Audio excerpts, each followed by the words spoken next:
Hey everybody, welcome to the Mando Fan Show. We are back live here on the Star Wars Newsnet YouTube channel, and we're going to be talking about The Mandalorian Chapter 15, The Believer, written and directed by Rick Famuyiwa. I'm John. Thank you so much for joining us tonight live. Hopefully you canceled some awesome plans because this is going to be an awesome hour of talking about The Mandalorian.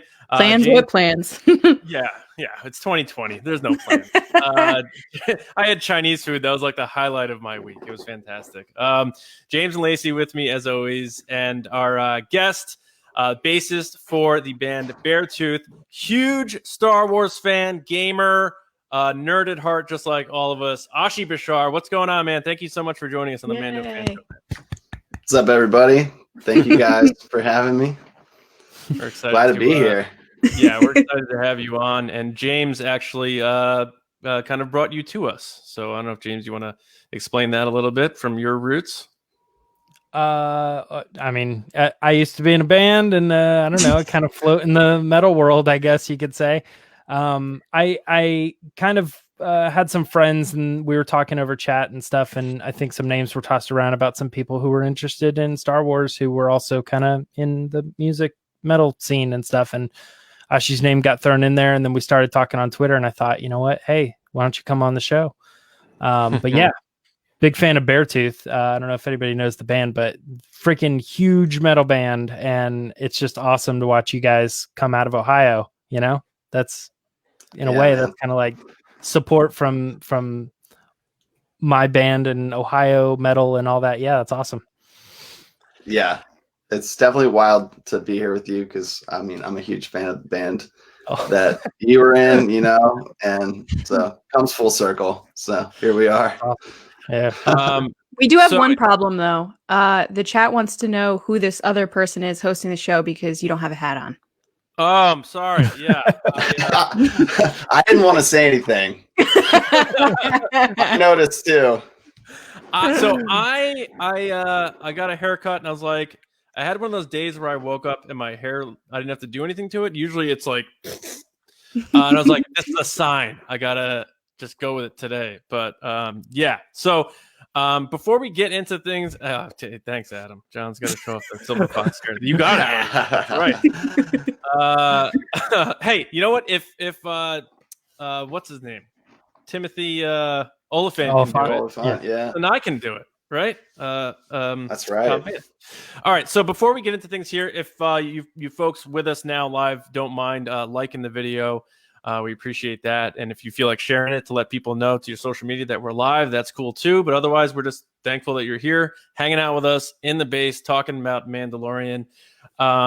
So yeah, we're gonna get into it pretty much right now. If you do want your comments shot up to the front and read on the show, we do have the super chat option too, which also supports us. So we appreciate that.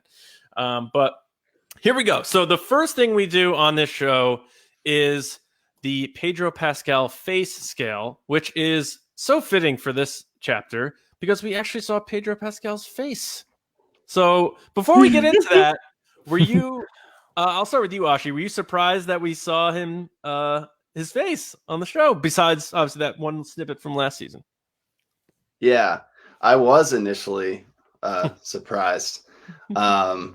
And I was kind of caught off guard by it because I was kind of expecting the next time we saw his face to be almost like a big game changer reveal, maybe in front of some other Mandos. Okay. So that's what I had in my head going into it. And then so as it played out, I was like, oh, this is happening right now. So I was caught off guard at first. So yeah. Yeah, me too. James and Lacey, what about you guys? Well, I wanted to do this super chat really quick because it's about Ashi. So David Probus said, Ashi, I was at the last show on tour with A Day to Remember. We had the giant mosh pit with the people pyramid in the middle. Crazy show. Oh man. That's awesome. Cool. That is cool. I don't remember what city that was in, but I do remember the people pyramid. Giant pit. That's every city, buddy. Oh man. No, the face thing. Yeah, it was weird. It was because I think we've been leading that way. I think like there's been enough tea leaves in the sense that he's going to remove his helmet. I think Ashi said it right though, because you'd think it was going to be like a bigger lead up, and for whatever reason in this episode, it was just like this one little thing that caused him to have to do it, I felt like it was very true to a person who hasn't taken their helmet off like in forever. Like if you think about a person that doesn't have to interact facially with anybody ever, like they don't know how to like treat their face. I know it seems weird to say, but like he wasn't like handsome and charming. He was like caught off guard the whole time. He's like frozen, and I was like, that's probably exactly how it would go down. He just doesn't know how to react. He's been thrown. So I thought it was interesting the way that they chose to do that, and it'll probably be more and more, as the series goes on. Yeah. Dang, he's handsome. That's what I gotta say. Handsome guy. Other than that, what I thought when it happened was, John's right, because we had a discussion of when the helmet was going to come off, and I said, "Oh, it's obviously going to happen, at this big moment for Grogu, and or not going to happen at all, And then John was like, "No, he's definitely going to do it because he has to, like for Grogu." I remember being like, "No way!" And then it happened. And I was like, "Oh, he's right." Yeah, you're right. I pictured it different. I pictured it like at gunpoint. It was like, take the helmet off, and right, like, or not at all. That was or something. Our two picks. And then John was like, "No, it's definitely going to be like he has." Yeah. Well, one thing about it is, and we'll get into it obviously because we got to get to the scores. But sure, even though Grogu wasn't in the episode, which was the first time in the show, he still did this for him. So absolutely. And all the chaos that happened in this episode was just for this little green dude. So we'll get into no Grogu this week. I know. He just wasn't there. It's because he doesn't have the contract. If this was Seinfeld, all four of those people have to be in every episode. He's counting lines and stuff. Right. Jason Alexander will walk if you don't exactly. Get his money. All right, so let's score this thing as we always do. James, you pointed out a great observation in terms of how this thing is going to crescendo here, but we're going to go a little out of order. So, James, why don't you kick us off with your rating on the Pedro Pascal face scale, chapter 15? Yeah, I was if I always do 7.5 is like my mediocre thing. So if 7.5 is like middle of the road, then did I start kind of leaning towards this was really good, or is it kind of like on the lower end of being a good show? And so I think this one kind of leaned a little bit this way. So I went with a 7. I still feel like it's a pretty solid score, but I think as we'll get into it, like things happened, but it wasn't as impactful as I would have expected the, episode 7 before the finale, like to be. I was just kind of like, oh, that felt like a 5. Like an episode 5 or 6 or something, but it was like it's episode 7. That's getting really close to the end, and it still kind of felt like just over here a little bit, All right. So 7 for chapter 15 for you, James. Lacey, what did you give this episode? How many faces of the Pedro? I gave it 9 faces. I thought this episode was amazing. I had so much fun watching it. I had a smile the whole time, and Bill Burr was perfection. I loved everything he did, and I thought I was going to hate it. Like, honestly, I'm a huge Bill Burr fan. The first few lines, I was like, oh no, are they going to like Bill Burr this stuff up? Like, just make it all that like kind of snarkiness. But it honestly worked, and I'll get to it soon. But my favorite part is something he did. All right. Yeah. Have you seen the movie that he was just in? I didn't, but I watched F is for Family.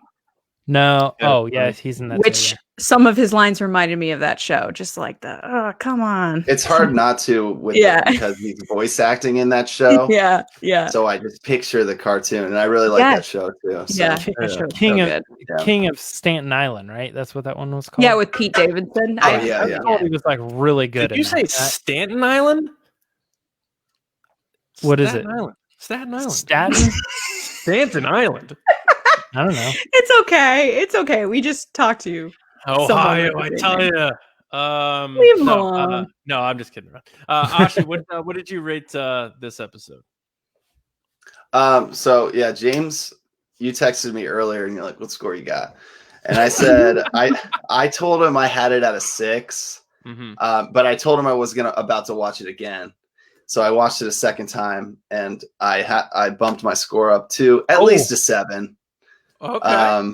Okay. Maybe even higher. I don't know. I really enjoyed it the second time through. There were some like nitpicky things I had issues with the first time through that kind of like kept me from enjoying as much as I should have been. So, but second time through, you know, as happens with Star Wars a lot of time, once you get past those things, you're able to enjoy it the second time through without worrying about them. So yeah, so I'll give it at least a 7 for sure. All right. So that is all right. We're in solid scores here. We're doing all right. I was in between everybody here. I gave this an 8. It wasn't one of those episodes where I'm going to be like, if I want to sell somebody on the Mandalorian, I'm going to show them this episode. But I thought it had a lot of cool action in it. The Boba Fett stuff was fantastic, and I think this is going to be a big theme here. Bill Burr, just like if Bill Burr is coming into your sci-fi fantasy show and stealing the episode, that says a lot. So for him alone, I'm bumping it up into the 8. So an 8 for me, and that gives us a 7.75 is our average score. James has a graphic somewhere. I'm sure. Yeah, I do. There we go. I was hoping. Yeah. He moved the score up a little bit, so I was hoping you'd stall for a second, and I was like, I could get another graphic up there. No, it's okay. Yeah, I mean, they wouldn't even have noticed. I mean, you're just looking at all the Pedros and just getting mesmerized by what's going on there. So, 7.75 for us, and our patrons, which seems to be a theme, are always a little bit higher than us, and they clocked in at 8.2. Not higher than me. Yeah, so those are our patrons over Resistance officers over at patreon.com/resistance broadcast. If you do want to support the show, check us out over there. Tiers start at $2 a month, and we have like 10 mini episodes every month and a Discord chat, a lot of great stuff over there. So at least check it out, patreon.com/resistance broadcast. If you want to support what we got going on, this show would not exist without that support. So great score by them, and a comment. One of our new majors, Michelle Manazzi. I had to pick this. It's so funny. She has 8 out of 10 Pedros. It would have been a 7.5, but actually seeing Pedro's face bumped it up. So the face increased her score on the face scale. It's perfect. Absolutely perfect. And we have a super chat that talks about that too. Nice. Okay. Oh, what is up? Thank Matt you. Howe. Super creative way to force Din's face reveal. Worried that he was scanned, though. Also, Bill Burr, Emmy nom for his performance. So good. I'm saying. He was really good. Yeah. Okay. That's it. All right. No, I lied. One more. Oh, okay. Here we go. Casey the Gray. Thanks, Casey. Thank you so much. Yeah. Face, I select Seymour Pedro Pascal or Ashi Bashar. Now you're in that realm. That's a friend of mine. You're not supposed to say that. You're supposed to just take the compliment and run with it, huh? Yeah. I don't know who you are, but thank you. All right, Caden Verkis, seeing the anger from Mayfeld at the loss of his friends, sold him as a character to me. 9.5 out of 10. That's a good score. Yep. Yeah, nice. A lot of Bill And that's Burr. it. All right, I saw some people saying like, I want to see this character show up more, but I feel like I would be happy if that was it. Like he got an episode where he sucked, and then he got an episode where he was redeemed. Yeah, that's true. That's true. And I like this. This was perfection. Perfection. Well done, Danny. You're right. All right. Let's get into some Easter eggs here. Context really is not important at all. And we're not looking for too far of reaches like, oh, I saw a TIE fighter. Like, come on. But anything connected to Star Wars or Star Wars lore or past Star Wars content or even other pop culture references. And yeah, we'll get into it now. So Lacey, we will start this week with you. What do you have? What do you have for Easter eggs? You probably read the show notes. You knew you were up first. No, I didn't. What do you have for an Easter egg or reference from chapter 15? I think the pretty obvious one is Operation Cinder was mentioned. Mm-hmm. That to me was a moment that I was like, oh. Yeah. So that's pretty nuts. That means all of this is tying together, which we knew was happening, but it's interesting to actually hear it come out of someone's mouth. Yeah. Definitely on the ground from one specific person really humanizes that, and definitely a cool reference. And seeing both sides of thoughts on it, right? That table there. All right, Ashi, you're up. What do you got for any Easter eggs or references? What do you want to throw out there? Let's look. There were quite a few Rogue One visual ties. The tank troopers, I think, originated in Rogue One, I believe. And though they were calling them juggernauts, but those big vehicles with the actual wheels on them, I believe those were seen on the Wobani camp in Rogue One. Yeah, because there's not a lot of wheeled vehicles in Star Wars. No, you're right. I had a friend point out that it was ridiculous that this this very fragile element or whatever is on like the only wheeled vehicle in Star Wars. Like it was very solo. It could have been a hover tank, but it wasn't. Yeah. It's like rubber tires with Firestone written on the side. Yeah. I also noticed that, and I could be wrong. I didn't double check this, but the microphone that they're speaking into on those juggernauts looked very similar to the one that Han Solo was speaking into in A New Hope when he was doing everything's fine here. It's all fine. I was like, that looks exactly like it because it's kind of like a jagged, like two microphone kind of thing. Oh, Yeah. wow. So I could be wrong, but I thought it looked really similar. So there's my sneaky one. Sometimes I like I'll see something and I think it's a connection and I'm like, I'm not going to bring this up, but then I see someone else bring it up somewhere else. I'm like, damn it, I should have said something. So don't hold back. Let them. Yeah. All right, James, what do you got? I hope you have one that I need you to say one, and we'll see if you say it. You usually pull this on me, but I'm pulling it on you. I don't know. I will, since Lacey said the one, I'll double down on that he specifically was saying the planet that he was talking about was called Burnin Khan, which was mentioned in the Shattered. Well, no, it's Shattered Empire canon. Oh, it is? Okay. Yeah. So I was like, because I usually when I'm watching the episode, I'll look up like the planet names and everything that they're mentioning just to see like where they reference. And I saw that was in Shattered Empire. So I pulled down the book.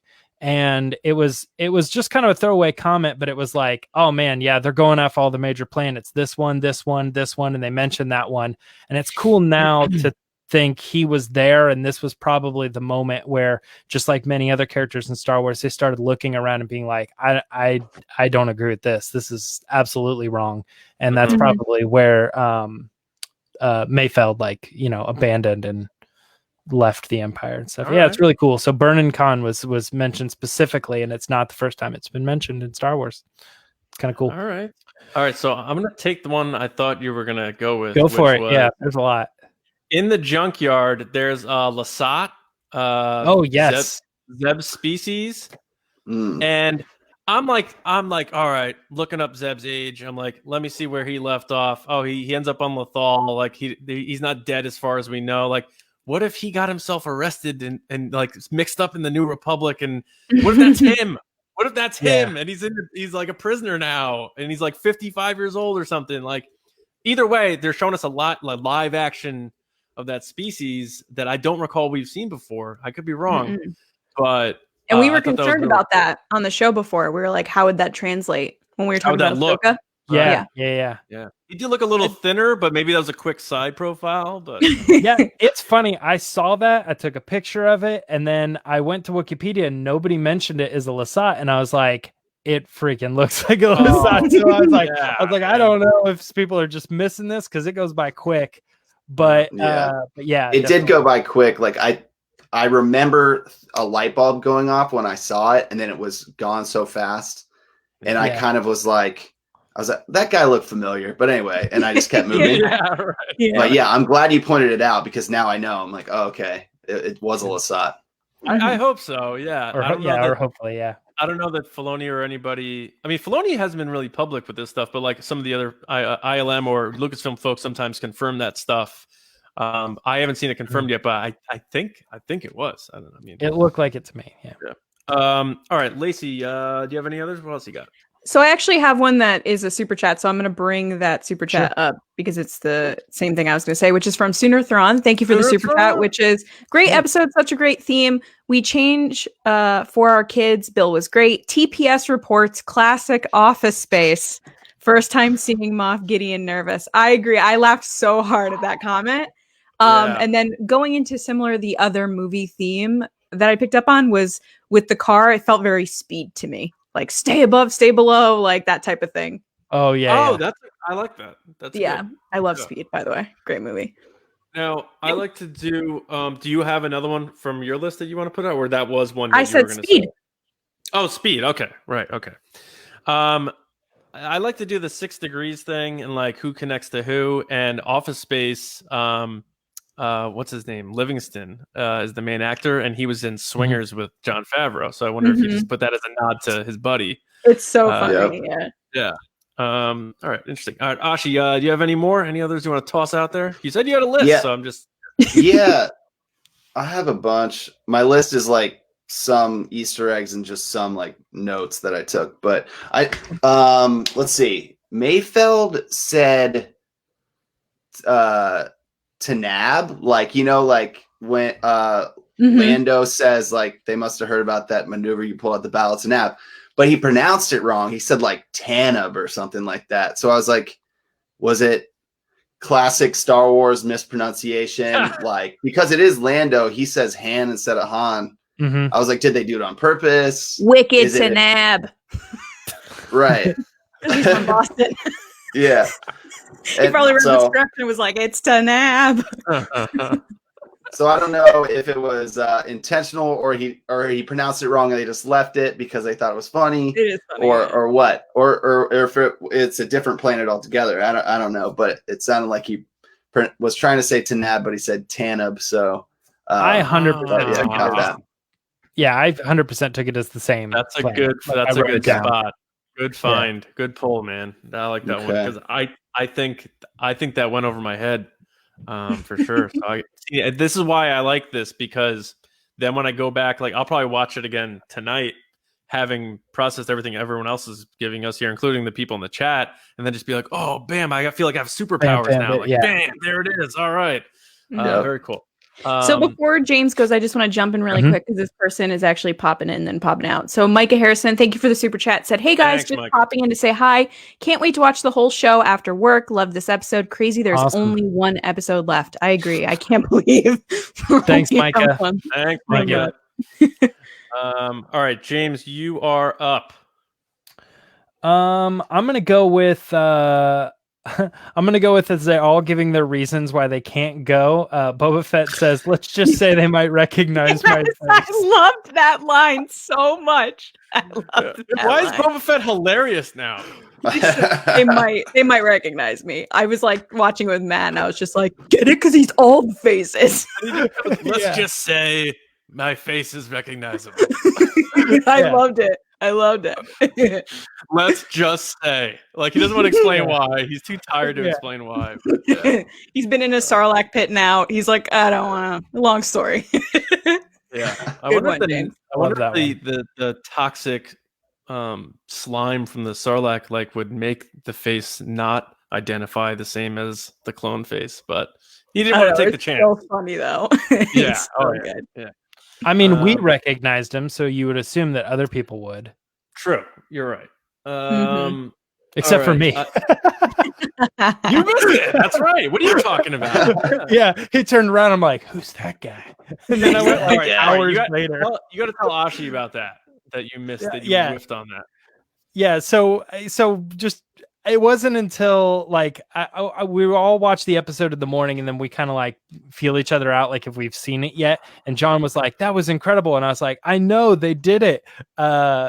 Cobb Vanth, Cobb Vanth, yeah, he was in the episode, and he goes, and Boba Fett, and I was like, What? What? I was like, what?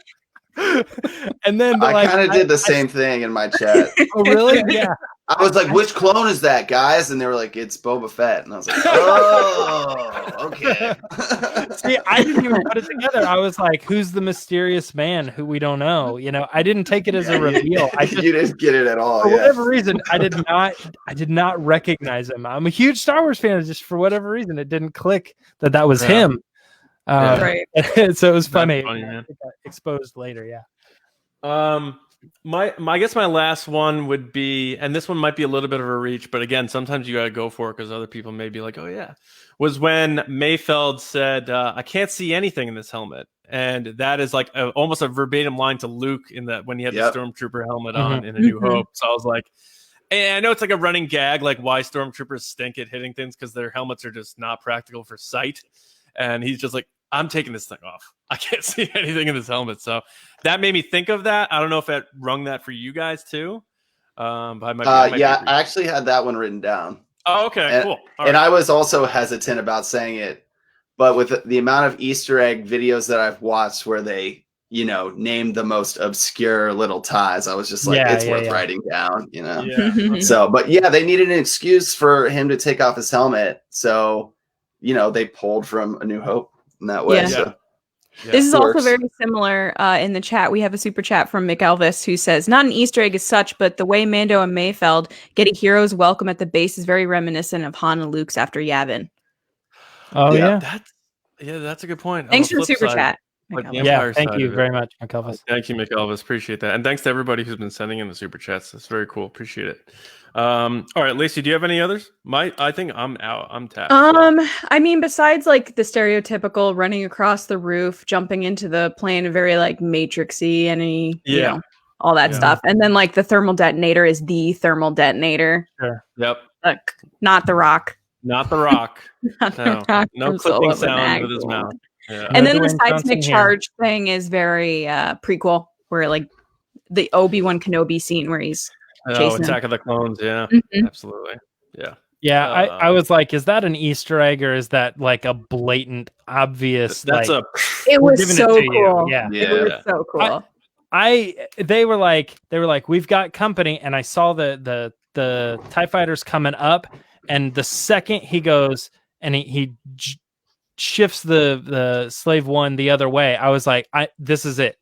He's really dodging them. Yeah, I knew well before he actually dropped it. Is like as soon as he turned the ship away, I was like, oh, he's running away or trying to like deflect them like Django did. And so I was like, this is it. It's gonna happen. And then it opens up, and I'm like, I was like, I didn't recognize the bomb itself, but I was like, I mean, that could be a bomb, but I'm like 80% sure it's going to be a seismic charge, and they're going to do it. And they totally did it, and everybody loved it, I'm sure. It's so epic, but there is one thing that makes me laugh about Boba Fett, and it's when he's waiting for them to say something, and he's sitting, and the camera's like this, and he's like, okay, got it. And you're like, have you just been sitting like that for like hours? Yeah, he's like Argyle and Die Hard, just hanging out in his window. What are you doing? The Slave One design is just nuts. Like, it's so cool. Like laying down. Another thing that we saw was the first time. I think it's the first time seeing like the passenger area of Slave One, and where they're all sitting there, and you can see the ship kind of turning around them, like outside. Like that's that's a new toy or something waiting to happen. So cool. Yeah. I was very confused by that it was like a stabilizer, so you're not spinning and the ship moves around you or something. I thought that was a very interesting. That's a good point. I didn't even think about that. And the other thing is funny, we're making fun of James, as he self-admittedly said he didn't pick out Boba Fett. I was so unaware that it was going to be the seismic charger until it's seismically charged, and I was like, I see the thing open up, I see the thing come out, I'm like, oh, that's cool. Do. Bong! I'm like, ah! I didn't know it was going to be Star Wars until it warred the stars. Yeah, exactly. Yeah. So, That was my moment of the episode. Like, I was stoked when that happened. I think that's one of my favorite parts of Attack of the Clones. So, Oh, without doubt. Yeah, James, do you have any others? Ashi kind of mentioned a couple of the coastal defender, the like shore troopers and stuff. One that I don't think was mentioned is the and I looked up their name, the Imperial weapons technician. That was also what Jin disguised herself as. Yeah. They only show up to like the scopes, like they're like picking them off. But I was like, yeah, those are definitely them. So that was another one to add to that. And this last thing isn't an Easter egg, but kind of like an observation. I actually think there's kind of like a mistake in the episode because whoever was like editing doesn't read Arabesh. When he's trying to get into the panel, there's a couple screens that pop up that say like, you know, facial recognition required and kind of that thing. And then at one point when he's still fumbling with it, it switches screen and says access is granted. And then they cut away, and when they come back, it's like you can't get in, and it's still counting down, and then when it finally gets to the end, it pops up and says access granted again. And I was like, so I just think someone didn't know this and was just like messing with the different screens. Like he's probably pushing the buttons and causing different screens to pop up. But I love that James took the time to translate all of that. They did that so that you would do that. That's why they did. Well, yeah, maybe. You know, it's funny. I'm starting to get good enough that like I don't have to like. Most of the time, I will have to pause, and it takes me a couple seconds to kind of like read through it. But there are times when certain things pop up, like caution and warning, like they pop up, and I recognize them immediately. I don't need to pause. I know exactly what that is. I can just tell by certain letters. But no, I'm getting better, guys. I'm getting better. Interesting thing is they could go back and edit that correctly like they did with the jeans and t-shirt guy. Yes, exactly. Right. You know what I mean? So you might not ever see that again. There's also a helicopter in one of the other episodes too, and I haven't checked to see if they got rid of that one yet. But yeah, I feel like this would probably be the most difficult. Maybe not. I don't know. If James Baney disappears after this episode, look in the basement at Disney Studios in Burbank because they're gonna have him. Yeah, they're gonna have the shackles that fit him or whatever they call the things that they or put the on, ones for Grogu, and it'll just be like this. Right. Yeah. James is blowing the roof off all these editing mistakes. So, John, before you do go, I do have an Easter egg super chat from Sergio. Ooh. Thank you for the super chat. Who said, "The you people, I mean Mandalorians from Bill Burr, as a reference to his Netflix special. You people are all the same." Could be. Wow. I think, yeah. Could be. I wouldn't be surprised if they have a ton of improv from Bill Burr where he's just saying stuff, you know. Yeah, and like, blast and to be honest paper with you, tiger. that phrase felt very Bill Burr because he's not very politically correct. He's like, and by you people, I mean, and and by you people is a politically correct phrase, and so he kind of was like doing it tongue in cheek and stuff. Yeah, so it's definitely felt right. Yeah, I agree with that. And I still find it so funny about Bill Burr being involved because his whole story was Jon Favreau saw him in like a restaurant and was like, "Hey man, you want to be in Star Wars?" And he's like, people are going to hate that. And he's like, "No, you should do it." And he's like, "Okay." All right. Yeah. I think the character's story, his character's story arc is kind of like meta in that way with him like kind of coming around. You know what I mean? Because he definitely came around like to Star Wars and you know, as cynical as he is, you know? Yeah, absolutely. So, and he's so cynical as a character in the show as well.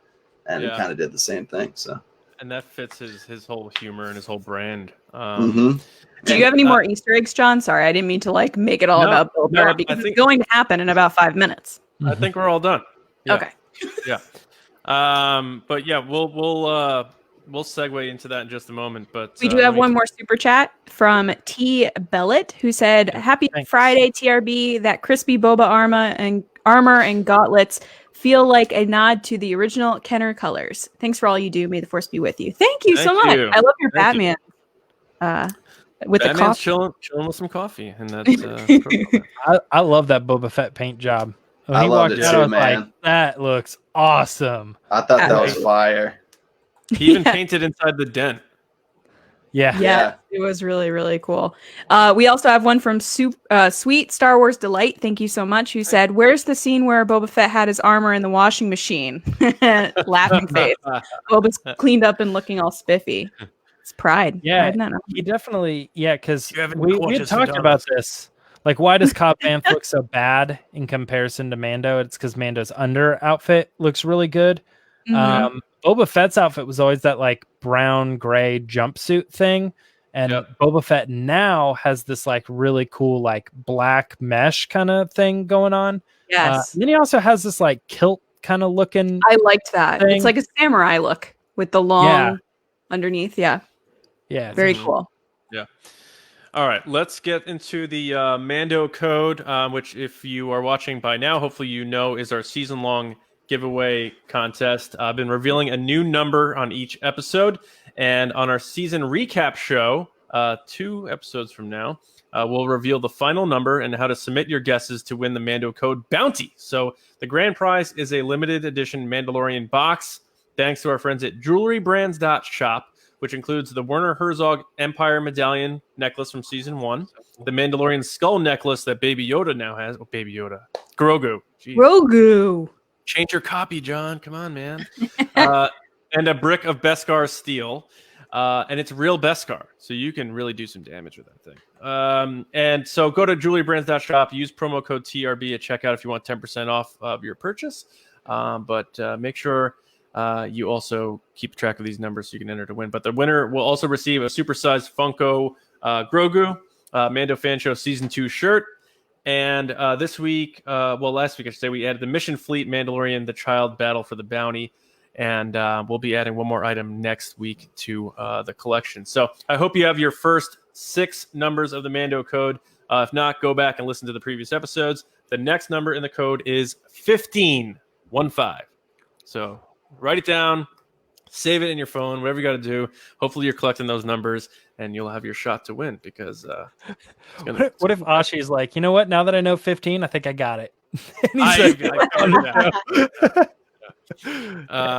Ashi, now that he's been on the show, is disqualified from entering. I apologize. But, Wow. He's mad. If I would have known that, I wouldn't have come on. No, I'm kidding. You actually can enter if you'd like. All right, now let's just talk about the episode, have a general discussion. We'll warm up the engines by giving our favorite shot. Ashi, we're going to start with you. You obviously said already what it was. So if you want to elaborate a little more on that, you said that was your favorite part of Attack of the Clones too. So go ahead. Yeah. That the seismic charge part, it just put a big smile on my face. I was like, hell yeah, it happened. That's all there is really to say about it, I guess. But love that sound design is just nuts. It's weird that you're on it, because we were talking about the band earlier, but back in the day, me and Chris, a member of my band, we were both like super into Linkin Park, and I remember him describing the first time what? You're still really into Linkin Park. Oh yeah, no, yeah. But like when me and him were the two that were like really into it. So, but he was talking about the first time he ever heard the song Faint, and he was like, he described this moment. He's like, that is what I call a rewind moment. And that's always stuck with me, that anytime you ever like see something and you're like, I have to go back and rewatch it again. And I did it like 3 times on that seismic charge, because that sound is so like iconic in the way that they did it in this episode too. Yeah, I like hit the button like multiple times and I was like, this is a rewind moment. It was pretty pure joy. It was cool. It's the silence that comes right before it that makes it essentially. Yeah, and that's why Holdo was so great too. Yeah, the silence and then the noise. Exactly. Yeah. The Holdo maneuver. The Hondo maneuver. The Hondo maneuver. Here we go. What was cool about that moment too is I tweeted to Hal Hickel, ILM guy, about it, and I was like, "Is this the same clip, same sound bite?" And he's like, "You'll have to ask Matthew Wood or whatever." But then he sent me a link. Someone had already, like, people are amazing. They already paired the the moments together. So Mhm. there's a YouTube video of that, and I think it is the same. But the cool difference is because in Attack of the Clones there's additional meteor explosions, you can't hear the full echo, whereas this time Yes. you hear it really like reverberate. So Right. I don't know that there's a better moment. So I think you absolutely nailed it, Ashi. Until my moment said. Yeah, I have another one that I'll bring up. James, what was your favorite moment or shot or Yeah, my favorite thing was not a moment in the show, but it was a shot. Right after the episode starts and they pick up Mayfeld and they're flying in the ship and they're kind of going over it, they pull up the hologram and they're all kind of like inside Slave One just talking, and I was like, this is so gorgeous. Like everything about the lighting and the colors and just the like cinematography of it, I was like, this is a movie. This is the most movie shot I feel like out of the entire series. Something about it. And I was talking with someone in our Patreon about in the Discord chat about why some of the outdoor shots look so TV or whatever, and they were explaining how that works, and then I was like, so that explains this shot. It's all like, it's like indoors and like the way they're using lighting and stuff, and I was like, oh yeah, it's definitely the lighting that's causing some of those like TV moments. But when I saw that, I was just like, this is the most beautiful shot like of the series. Like it just looks so pretty. Nice, man. Absolutely. That's a great shot. Lacey, what do you got? So before I get into it, we got a couple super chats that I want to get through. So first of all, we have Brian. Thank you, Brian, who said, I think Bill Burr will be added to Rangers of the New Republic show with Kara and Fennec. Kara was impressed with his shooting. I actually completely agree with this. I think they're setting it up that his character could be in that new Rangers show, which we'll get to probably in a little bit when we talk about like what we think's coming next. We also have McElvis again. Hey, McElvis. He said favorite shot was the standoff between Mayfeld and Hess. So much tension. Famayua nailed the Western vibe throughout the episode. I agree. From the top of the train fight, which is like so Western, to that standoff was like and solo-y. Solo-y, yes. Very solo-y, yes. Thanks, McElvis.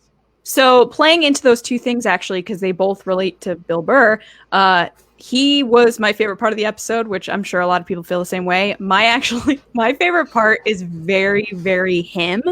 And it's the part where he's in the car and they start getting attacked and he starts freaking out, and and it reminds me of when Kylo Ren is yelling in The Last Jedi and he's like, blow that piece of junk out of the sky. And I just find it so funny when people like overreact to things.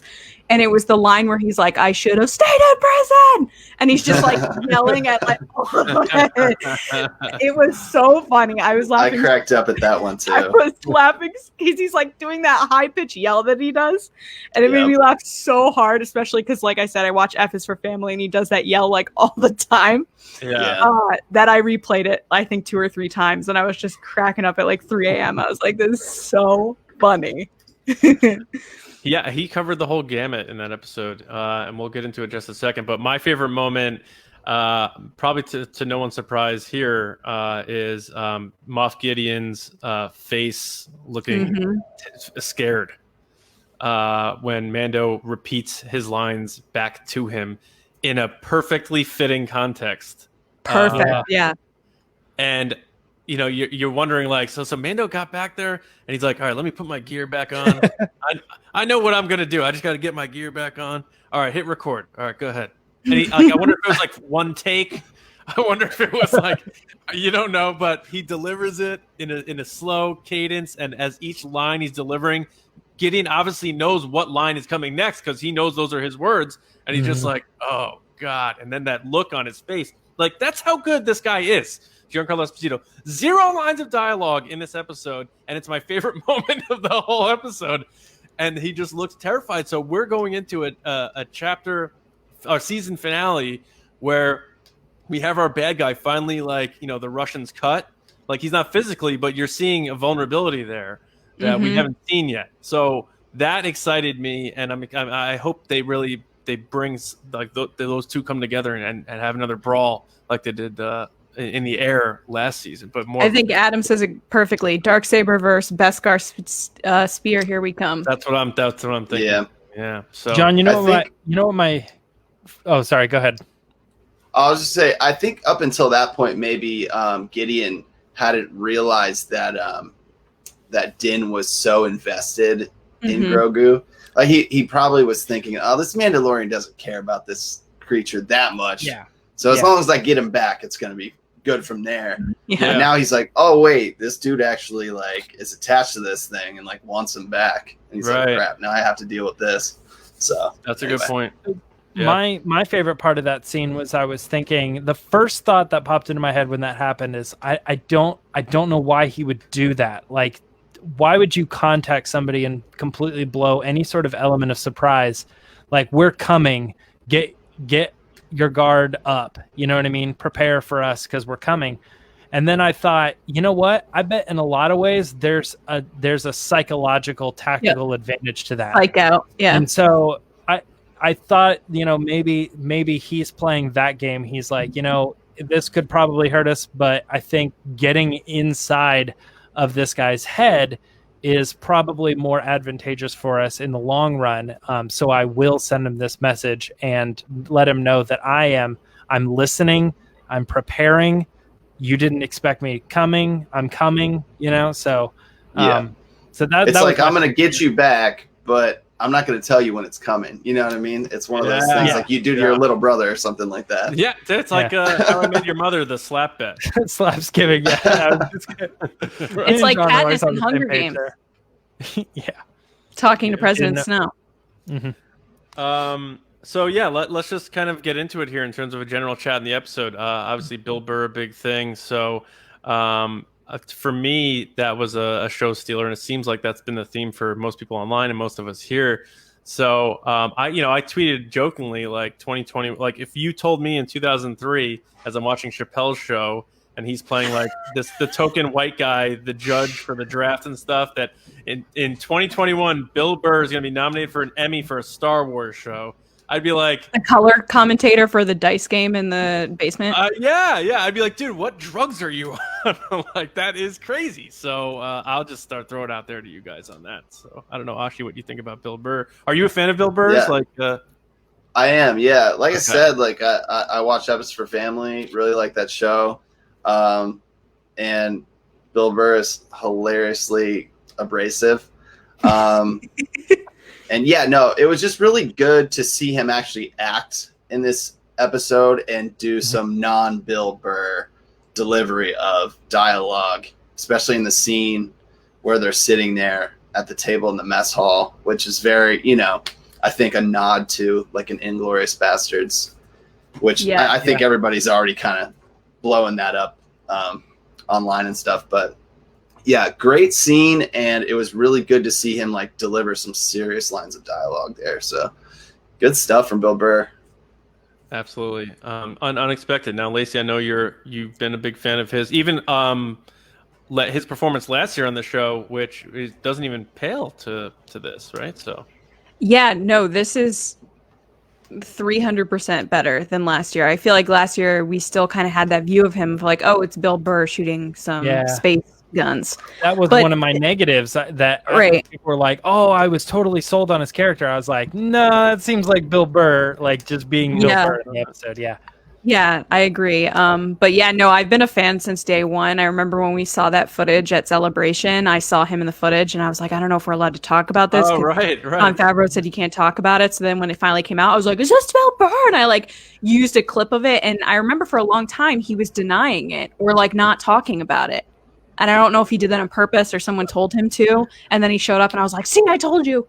But yeah, no, he, like Ashi just said, he was just so good in that one scene. And it was a scene that you kind of were wondering what side he's on, which I feel like we have a lot in Star Wars from Lando and a couple other characters that you're always like, oh, I don't know what side are they on.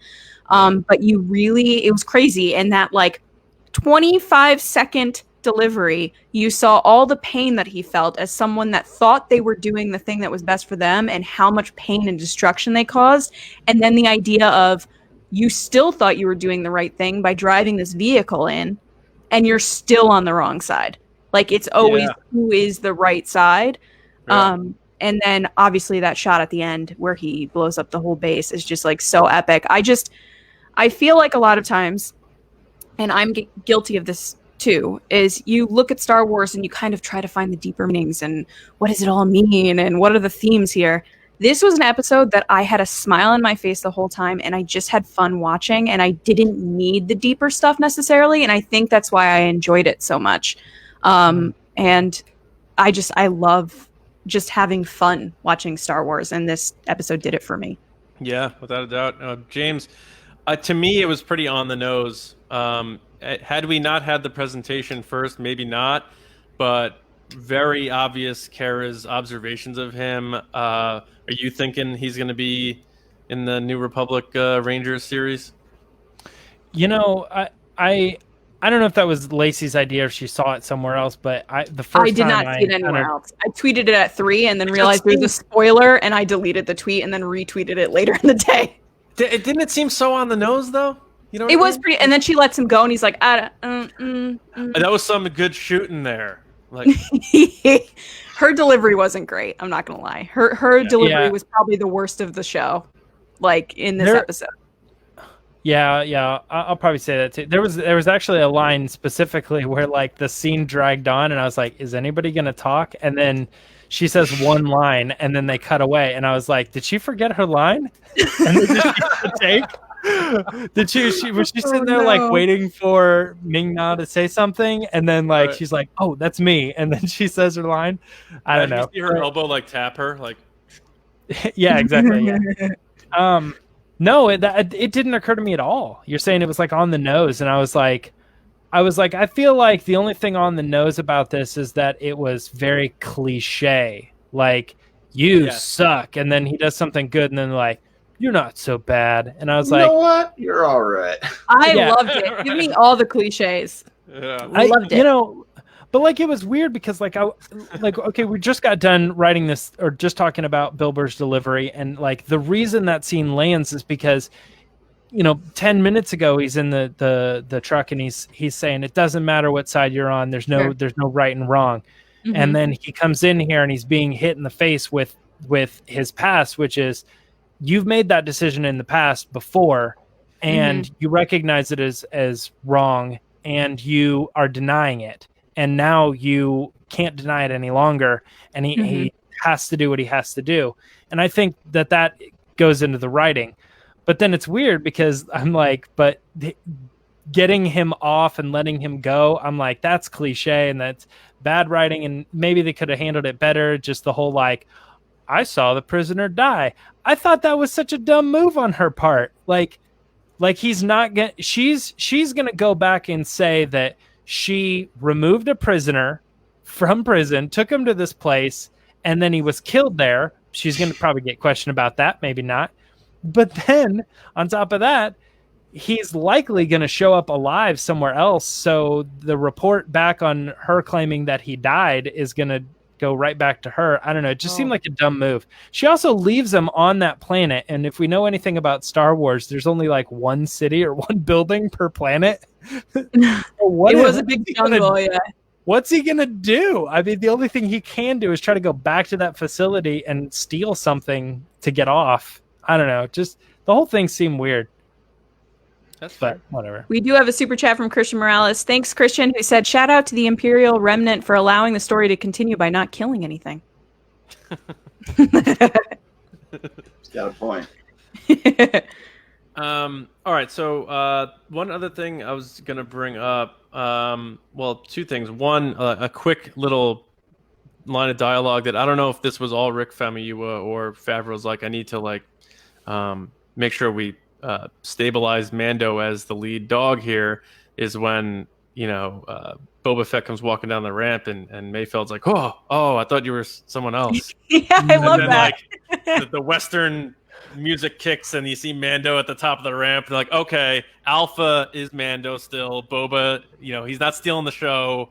We have to make sure that that's known. I thought that was It is pretty crazy that Boba Fett is just a character in the show now. Like it's not even it You in can't like have one or Boba. two Yes, you episodes. can. Yeah, in 1 or 2 episodes, it's like, oh, Boba Fett's back, and then like the next episode, it's like, yeah, he's second string. He's not the main character. He's he's equal to like Ming-Na Wen, and it's like it's pretty surprising that they managed to somehow take an iconic original trilogy character, put him into the show, and balance him exactly how he's supposed to be balanced. Not the lead, not taking over, but still really cool, epic. And at the same time, like I said, equal to Ming-Na Wen, like taking a character that has been in like 1 or 2 episodes as like a throwaway character who got killed like practically, and has immediately boosted that character up to someone who's like equal to, you know, a Cara Dune, a Boba Fett, and a Mandalorian. You know, it's really interesting how they're balancing their characters in this show. We talk a lot about the Baby Yoda taking over, but I was just about to ask, how do you guys feel where Grogu wasn't in it at all? I didn't notice until after the show, the episode was over. I was like, oh yeah, Grogu wasn't in that one. But yeah, I didn't notice. It's fine without him. It basically when he's in the episode, it's just every time he's on screen, I go, and you know, it's not like he's not really doing much usually. Right. Mm-hmm. But he's great. He's great to see. But yeah, I didn't even notice he wasn't there. So, so are you a Boba Fett fan, Ashi, or are you in the camp of yeah? Okay. Yeah. Here we go. Does he have it? He has it. Oh, okay. Dude, you gotta paint that now, man. I know it looks too messed up. It's got to look crispy like he does now. But yeah, no, like I think Tamura Morrison's like presence on screen as the character, like with his helmet off, is like great. Yeah, it's like he doesn't feel, even though he is a side character, doesn't feel like he's being like pushed away, because anything he says, I'm just like, oh my god, he's talking. Like it's sick. And I love how he says stuff too. Yeah. Oh yeah. His voice is just perfect.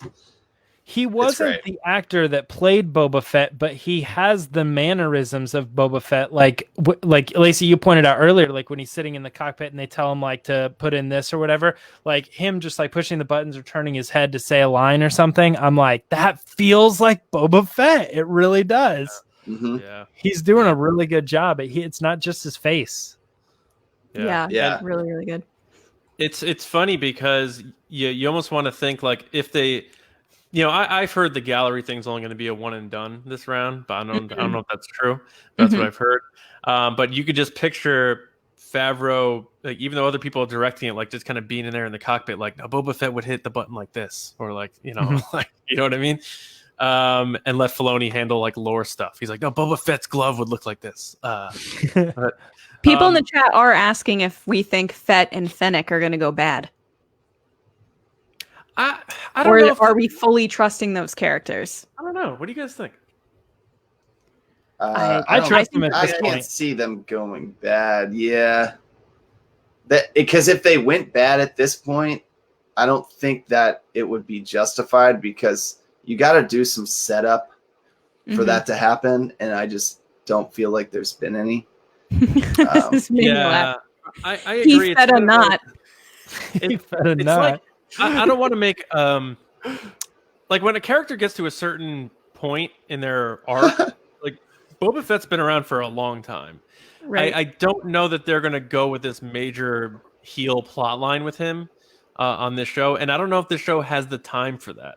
Like for like, oh, that twist. Like we're always looking for the twist, and as James has famously said, like the curse of the "I am your father." Like now we're always looking for the twist. Yeah. In Star Wars, but I agree with you guys, and Ashi, like you say, like you don't know that he's gonna go that route. I think when we catch up with Boba Fett in the show, he's already gone on his journey to get there, and they're gonna maybe fill that in later. With I can see that comics or books or another show or something. Because I think he's already where he was going to get. So. Yeah.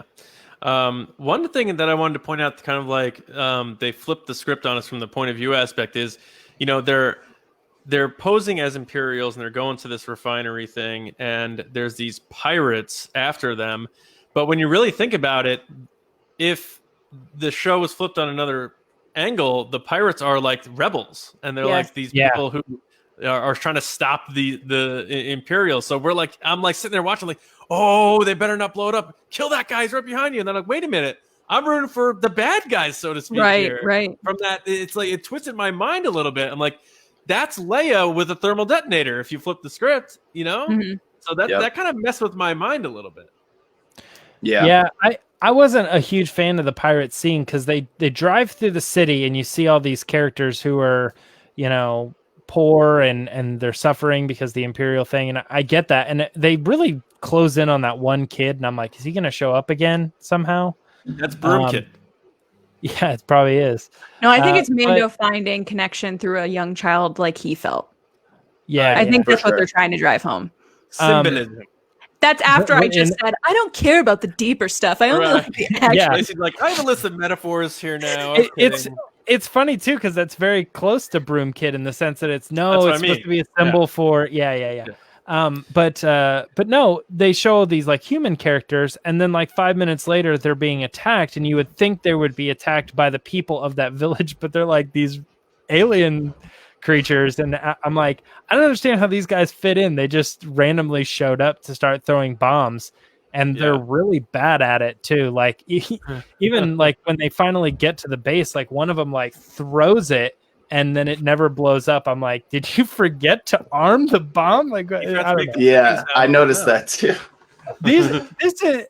I'm really going back, guys. This is 7. Like, there's some stuff in this episode that I'm like, it's not the greatest, but there are some good parts too. Yeah. Okay, that's definitely one of the things I had was nitpicky about, was that the fact that these probably natives of this planet, are then they're calling them pirates, but they're probably not pirates, right? And Mando's just kicking the crap out of them. But really, they're probably the good guys. Right. Yeah. So, I don't know. It's conflicting. It certainly is. Yeah. But speaking of good things in the episode, we do have a super chat from Lando C. First of all, hey, Lando. Hope you're excited about the news of the Lando series. And he said, good evening, fam. Did anyone else get vibes in the Din holocron moment to Moff that had a lot of Taken Liam Neeson vibes? So awesome. Yeah. So speaking of good parts of the episode, I think we can all agree that this part was just like super, super epic. Thank you so much, Lando. Yes, thank you. Thank you. So let's do some brief speculation on maybe what's ahead, what we think we're going to get from Chapter 16. As far as I understand it, they have not revealed who's directing this. Now, it could be as simple as Favreau's like, yeah, I'm bookending my season here, or there's a secret director or what, because I think everyone that they had announced was directing has done an episode. So I don't know what's going on. Lucas. There. I'm just kidding. Yeah, but some people were like, they're bringing Lucas in. I don't think so, but no. I don't know. But yeah, in addition to that, what do you guys think? How do you think they're going to try to round this thing out? Do you think it's like Ashi? Do you think it's going to be some epic physical battle between Din and Gideon at the end of season 2, and do you think he's going to end up with Grogu back, or where are you at with this thing? That's the thing. It's like I was kind of expecting a little bit more from this episode as far as getting there. So I feel like they have a lot to fit into the last episode. You know what I mean? So. I mean, I would imagine we'll see some sort of confrontation between Din and Gideon, but I'm not sure how it's going to end up, because I feel like they can't do a cliffhanger where, Gideon makes off with Grogu again, because he kind of already did that like last episode. So are they going to like round it off?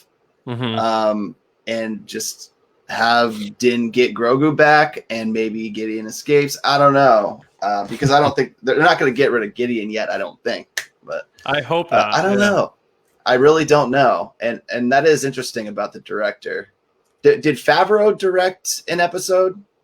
The first one, I think. So he directed the first one. The one with Cobb Vanth. Yeah. Okay.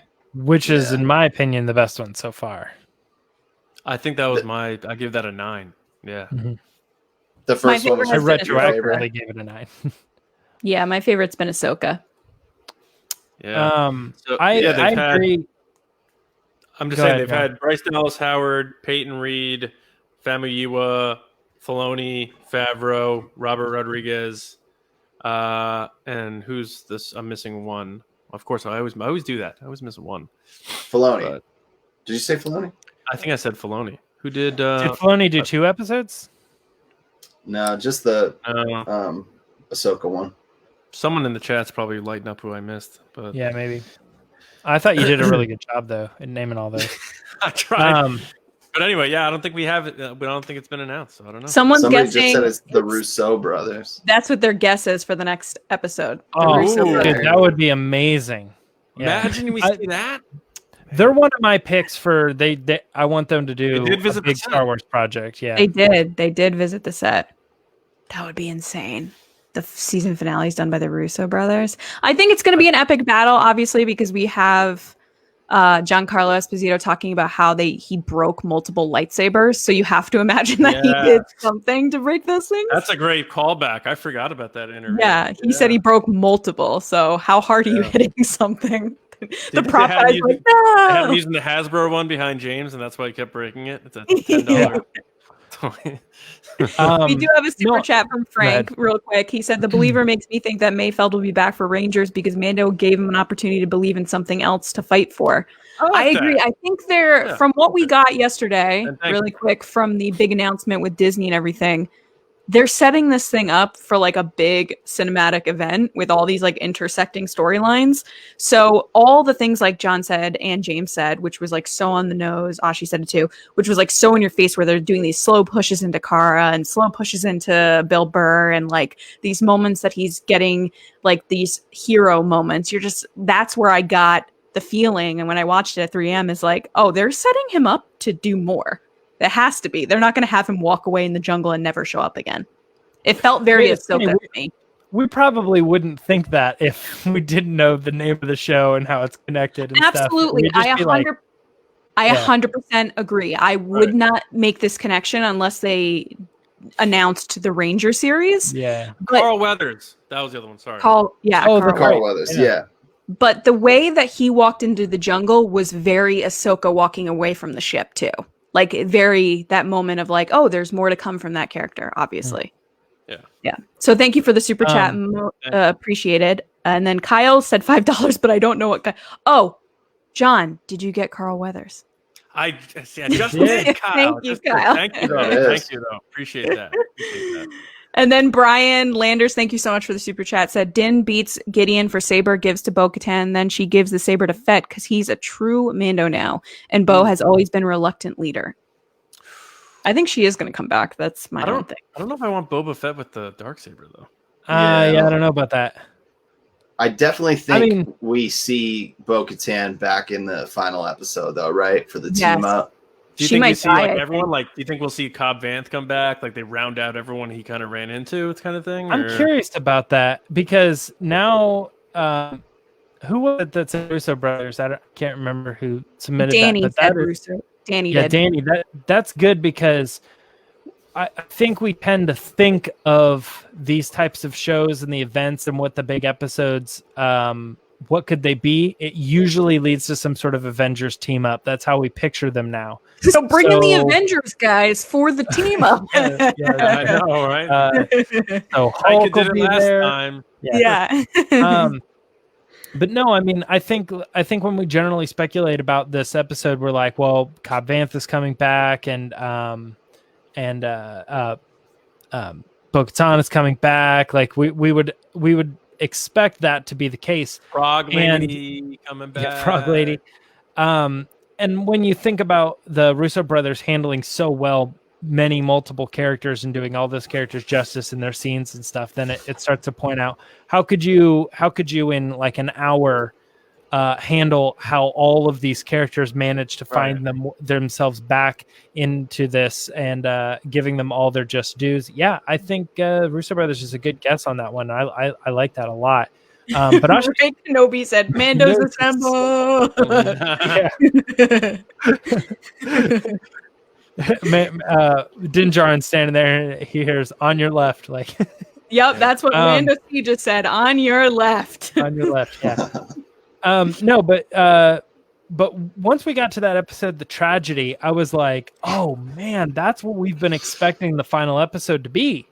We were expecting the final episode to be like the child is gone. It's in the hands of the Empire now, and it's just this bad situation. And now when that episode happened, I go, oh well, now I don't know. Maybe that was like mid-season they made it really bad, and then they're going to end on a happy note again in season 2, where they're able to get him back and save the day. And so I don't know. I'm kind of thinking the season's going to end positively now.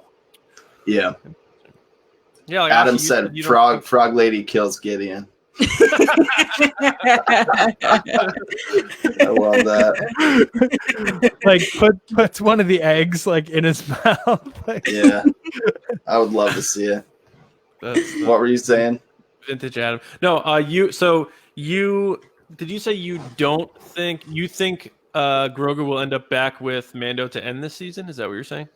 Yeah, like James was saying, I think they already did the cliffhanger of like, oh no, they got Grogu, which like you're saying, like we kind of expected that to happen on the last episode of this season, and we'd have to wait until season 3 for them to get him back. But since it's already happened, it's kind of like, well, they might as well get him back. But I think that they'll throw in a surprise or something that will be like, oh my god. So interesting. Yeah, I mean, it's going to be fun to see. We're 1 week away. So any other final thoughts before we hop out here? Any things you want to add in there, predictions or general thoughts about this chapter? I just want to know if TPS reports are canon.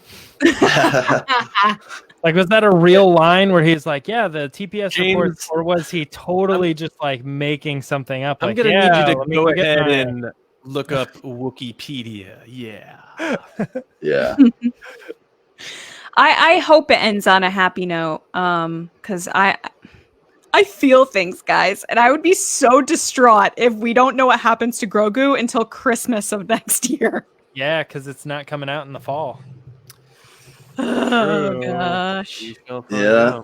We do have a super chat from Frank who said Moff Gideon hears Mando's message and says, I understood that reference. That's good, Frank. Good stuff. All right. That's it. All right. So that'll do it pretty much for the show here. Ashi, if there's things you want to plug, like for the band or anything else you got going on, you want to challenge the public to all video games, whatever you want to do, fire away on your plugs, man. Where can people find you, all that stuff?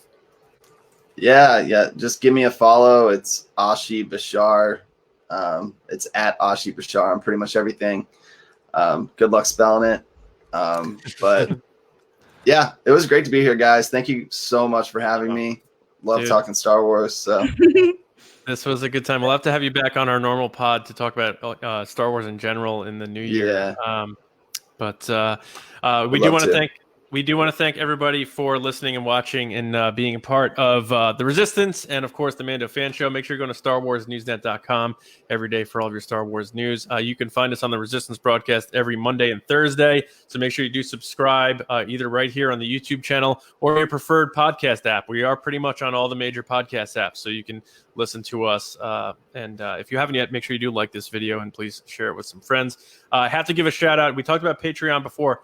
Our Patreon generals, we couldn't do this without you, so I want to thank Carmelo, Andrew Staley, Jeremy Myers, Neil Shaw, David Probus, John Reese, Micah Harrison, Jetta Rosewater, Michael Gaines, Bethany, Russ Harbison, Kendall Gellner, Paul Olson, and Val Trichkoff. Thank you all so much for all of your support. Next Friday, December 18th, 2020 is almost over, guys. Woo!